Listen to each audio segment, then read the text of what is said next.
This is a special edition of Dale Carter's America with a very special guest, longtime friend, Mike Brown from Johnson County, Kansas, longtime Politico there, and he's decided to run for higher office. Yes, I have. Good morning and good to be with you. Awesome to be with you as well. So what are you running for? Running for Kansas Secretary of State. Okay. We got to get election integrity issues straightened out, and I made a decision that it was time to jump into that and go get these elections straightened out. There's too many questions about the integrity of our elections. It's time to straighten it up. You know, Secretary of State's one of those positions that nobody ever really thinks about until what happened in 2020. So we can get into all that. But your background, you were a Johnson County Commissioner. I was a Johnson County Commissioner. And you've been around politics for a long time. My whole life. Yeah, really my whole life. Johnson County Commissioner, also a position that people don't tend to think a lot about. Most people had no idea what a Johnson County Commissioner did. Most people don't know what the Secretary of State does. So I look at me running for Secretary of State as an educational opportunity across the state to fill people in.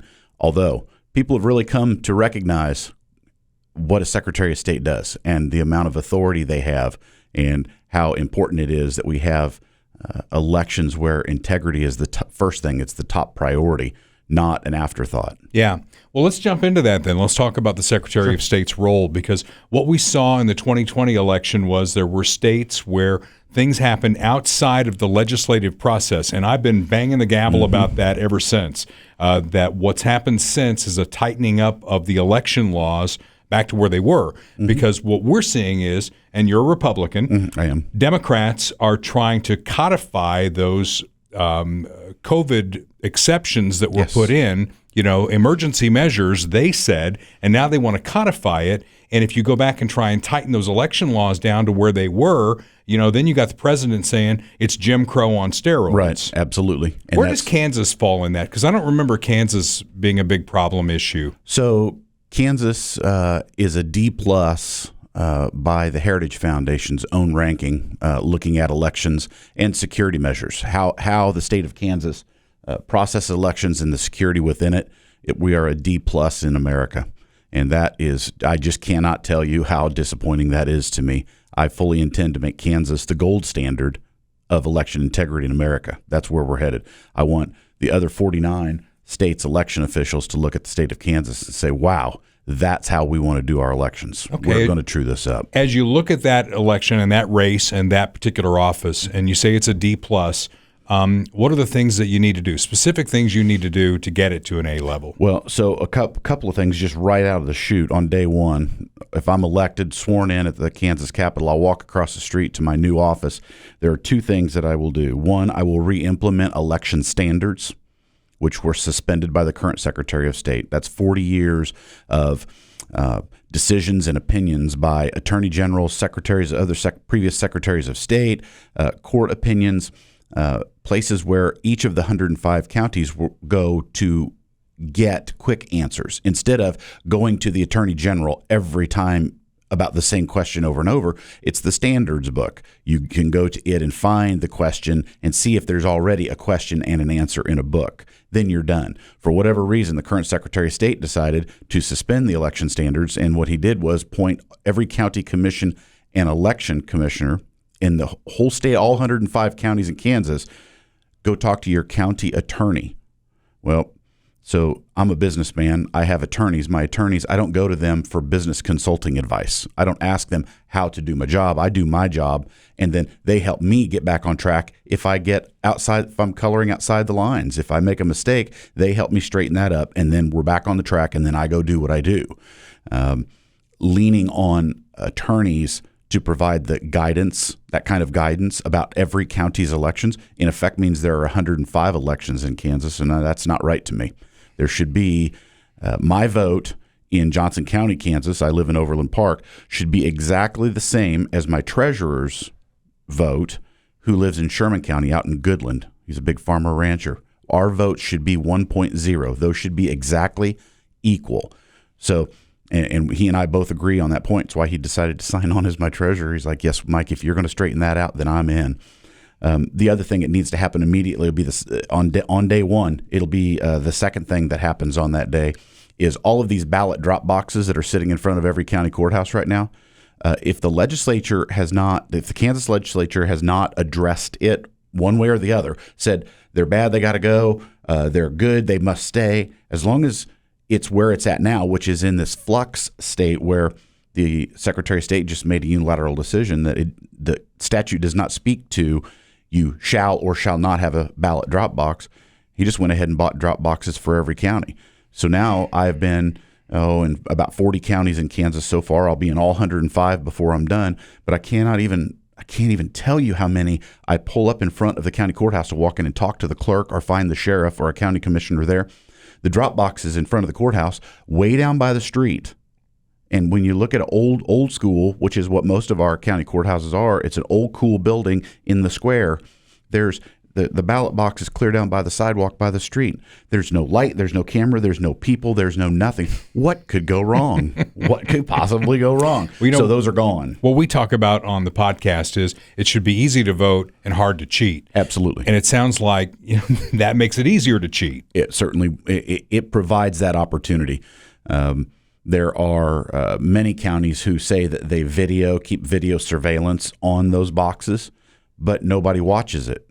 Nobody's keeping track of it. Someone walks up and puts 200 ballots in a box. Well, you've got a video that's there, but nobody's watching it to look at it to see that they did it. The other part of this is the quality of the video. There needs to be a standard in statute about the quality of the video. Right now, there are a couple of videos running around that it's more conclusive evidence of Bigfoot lurching across the creek in the woods than it is who walked up to the ballot box and put their ballot in. Mike Brown is who we're talking to. He's running for Secretary of State in Kansas. And I know you're a big-time Republican. You've been a big-time Republican for a long time. One of the things we talk about on this podcast, we try and look at the issues and come up with the solutions. I'm a very pragmatic kind of a guy here. And what we don't like is you got a red jersey on, I'm for you. You got a blue jersey on, I'm against you. Right. We try and deal with ideas and those kinds of things. So what do you think is the main difference? Let's talk about Johnson County in particular, because Johnson County is two separate counties. Yes, it's very blue on the north side. It's very red on the south side. What do you see as the differences between the Republican Party and the Democrat Party? So in Johnson County, Kansas specifically, inside that 435 loop is very blue. Outside that loop, out west, southwest, and south of the loop in the county is very, very red and very conservative red. A lot of that is probably influence from Kansas City, Missouri, and Wyandotte County that comes into Mission, Merriam, the areas in the northern part of our county inside that 435, Shawnee, a little bit into Lenexa now. They've gotten more blue as time has gone on. And you dealt with that on the county commission. Oh, I did. Yes, I did. I followed it. Yes, I did. I shared the dais with several Democrats, and it's been a good long time since Johnson County has had more than one Democrat on the commission, and there are 4 now. Yeah. So it certainly changed in the 2020. We call it the blue tide. The blue tide rolled in, and it was anybody, anyone, anything that's not Donald Trump. That's who they were for. That's what they were out to do. That's what they wanted to accomplish. And by and large, they got enough momentum behind it that they got that done. Yeah. Well, we have Joe Biden as president right now, and with everything going wrong, at least he doesn't mean tweet. Right. Well, so we've got that going for us.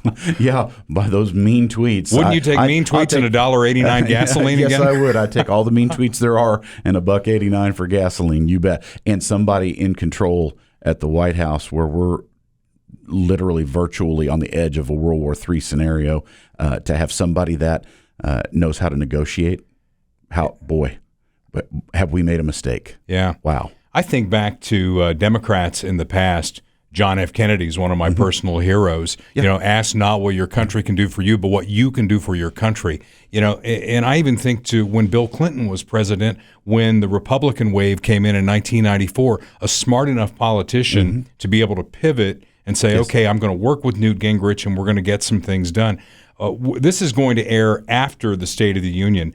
Is there anything Joe Biden could say that he could point to and say, man, things are really going well in this category?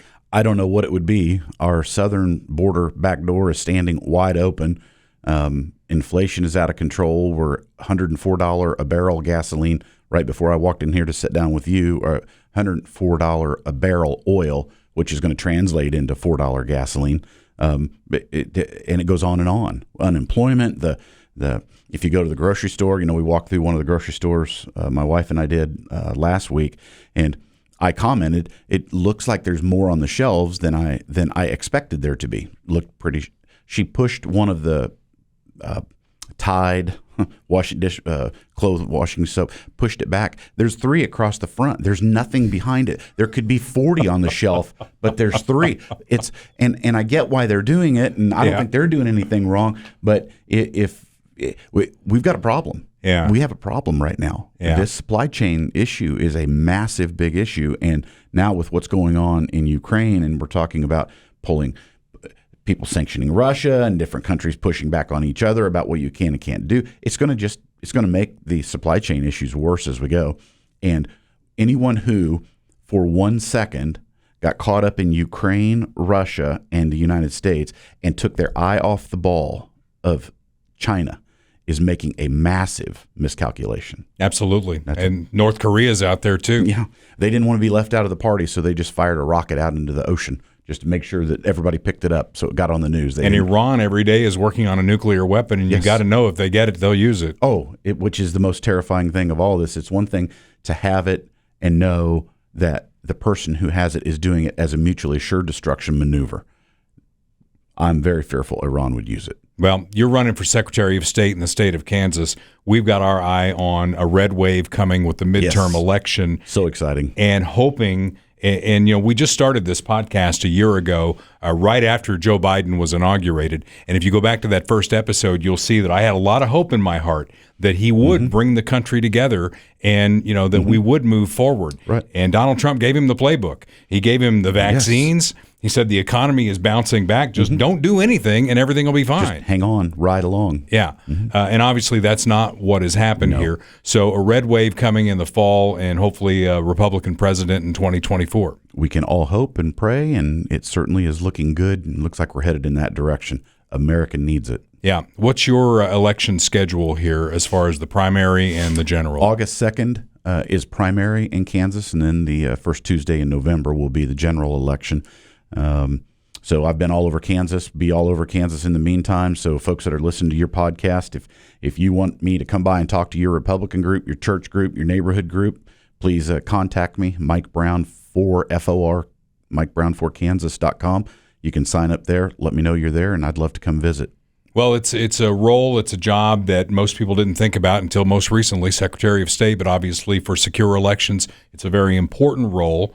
And one that we should take seriously. Election integrity must be first. I could not say that any better. There is nothing else without election integrity. Everything else is a house of cards, and I fully intend to make us the gold standard. You are fired up and ready to go. I'm ready. I am ready.